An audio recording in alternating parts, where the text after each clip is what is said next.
Assalamualaikum warahmatullahi wabarakatuh. Perkenalkan, nama saya Muhammad Alfareza dari program studi pendidikan Madrasah Ibtidaiyah Sekolah Tinggi Agama Islam Raden Abdullah Yakin. Di sini saya akan mempresentasikan materi yang berjudul pengembangan bahan ajar. Yang pertama ada pengertian bahan ajar. Bahan ajar adalah segala bentuk bahan, baik informasi, alat maupun teks, yang disusun secara sistematis untuk membantu pendidik dalam melaksanakan kegiatan pembelajaran dan memungkinkan siswa untuk belajar secara mandiri maupun berkelompok. Bahan ajar merupakan segala bentuk bahan yang digunakan untuk membantu guru atau instruktur dalam melaksanakan proses pembelajaran. Pengembangan bahan ajar adalah proses mendesain dan menciptakan materi tersebut agar relevan dengan kebutuhan siswa, tujuan kurikulum, serta karakteristik lingkungan belajar. Contohnya, pada materi zakat kelas 4 MI, di situ guru tidak hanya mengandalkan buku paket teks dari pemerintah yang tebal, namun guru tersebut mengembangkannya menjadi sebuah modul pembelajaran digital interaktif khusus untuk materi zakat tersebut, yang dimana di dalamnya dilengkapi dengan cerita bergambar serta lembar kerja yang relevan dengan kehidupan anak-anak usia SD. Prinsip-prinsip pengembangan bahan ajar. Dalam mengembangkan bahan ajar, terdapat 4 prinsip utama yang harus dipatuhi agar materi yang dihasilkan efektif dan tidak membebani siswa. Yang pertama ada prinsip relevansi atau kesesuaian. Materi dalam bahan ajar harus selaras dengan capaian pembelajaran atau kompetensi dasar yang ingin dicapai. Contohnya, jika CP IPA kelas 3 adalah siswa dapat mengidentifikasi siklus hidup hewan, maka bahan ajar yang dibuat harus fokus pada teks, gambar, dan aktivitas mengenai metamorfosis kupu-kupu atau katak, bukan malah meluas membahas anatomi organ dalam hewan secara detail yang belum waktunya diajarkan. Selanjutnya ada prinsip konsistensi atau keajegan. Jika kompetensi yang harus dikuasai siswa ada 3 macam, maka materi yang disajikan dalam bahan ajar juga harus mencakup ketiga hal tersebut, tidak boleh kurang atau lebih. Contohnya dalam pelajaran matematika kelas 2 tentang bangun datar. Jika tujuan pembelajarannya ada 2, yaitu menyebutkan nama bangun datar dan menghitung jumlah sudutnya, maka bahan ajar yang dikembangkan harus memuat penjelasan dan soal latihan untuk kedua materi tersebut secara seimbang. Yang ketiga ada prinsip adekuasi atau kecukupan. Materi yang disampaikan harus cukup untuk membantu siswa menguasai kompetensi, tidak boleh terlalu sedikit dan juga tidak boleh terlalu banyak. Karena jika terlalu sedikit itu bisa membuat siswa itu bikin bingung, dan jika terlalu banyak itu bisa membuat siswa cepat jenuh. Contohnya, pada pelajaran bahasa Indonesia kelas 1 tentang membaca suku kata, bahan ajar cukup menyediakan 3-5 variasi teks pendek dan latihan mengeja yang bervariasi. Karena memasukkan teks bacaan sepanjang 2 halaman penuh untuk anak kelas 1 itu dianggap melanggar prinsip kecukupan karena terlalu berlebihan. Dan yang terakhir, prinsip kebermaknaan dan kontekstual. Bahan ajar dikembangkan dari yang konkret ke abstrak dan dari yang mudah ke yang sukar serta memanfaatkan lingkungan sekitar anak. Contohnya,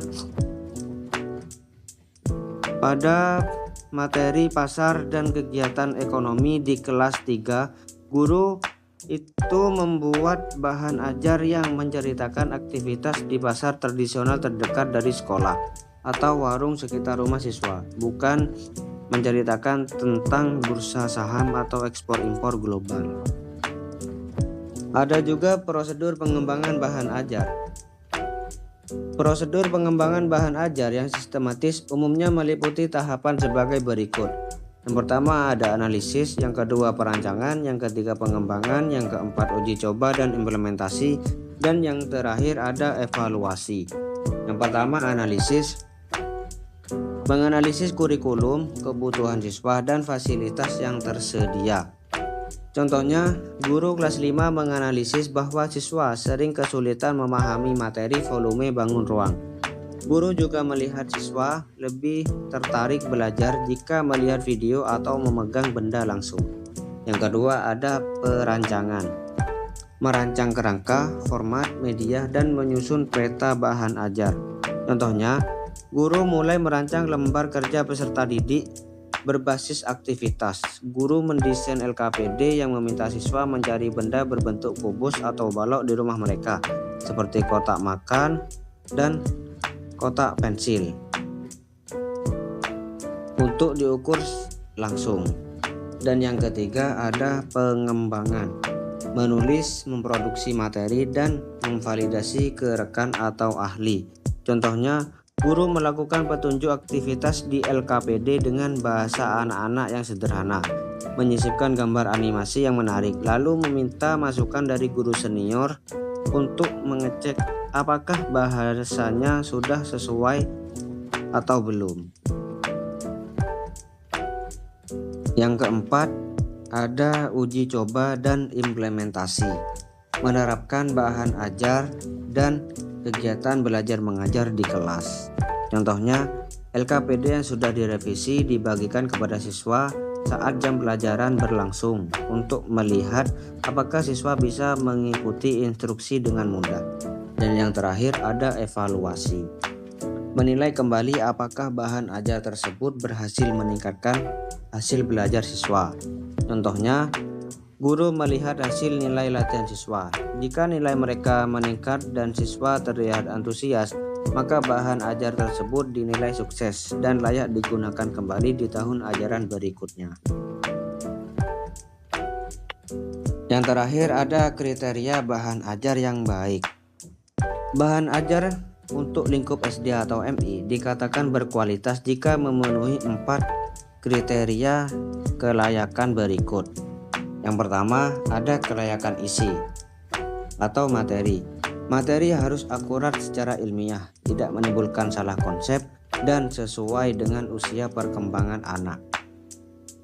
Contohnya, pada materi sejarah kebudayaan Islam di MI tentang ketabahan Nabi Muhammad SAW, itu harus bersumber dari hadis dan riwayat yang sahih.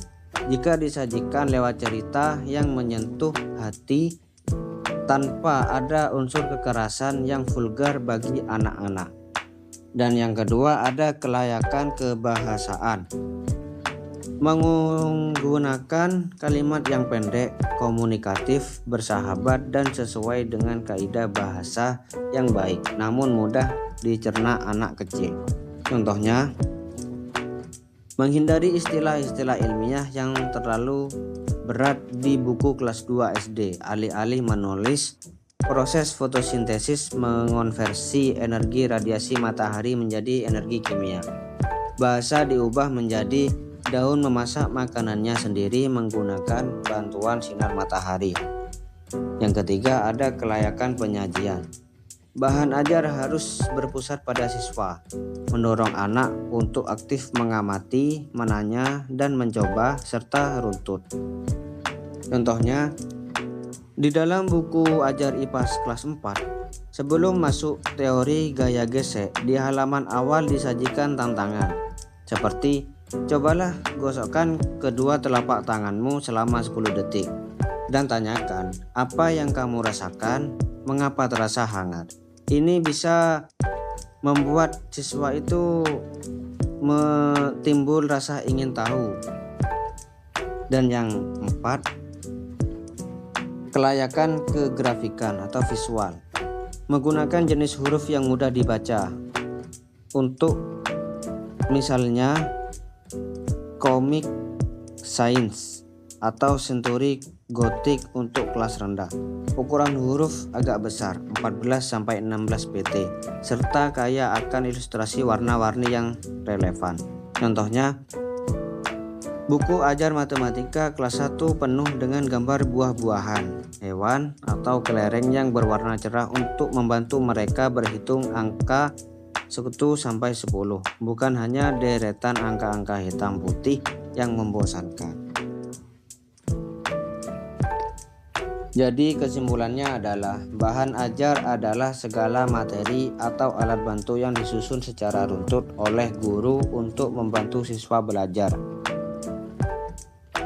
baik secara mandiri maupun di dalam kelas. Secara singkat, mengembangkan bahan ajar yang sukses adalah ketika guru mampu mengubah materi yang awalnya terlihat sulit dan kaku menjadi media belajar yang seru, mudah dipahami, dan sesuai dengan dunia anak-anak. Mungkin itu saja yang bisa saya presentasikan. Mohon maaf jika ada kata yang kurang enak. Demikian dari saya, semoga bermanfaat. Wallahul muwaffiq ila aqwamit thoriq. Wassalamualaikum warahmatullahi wabarakatuh.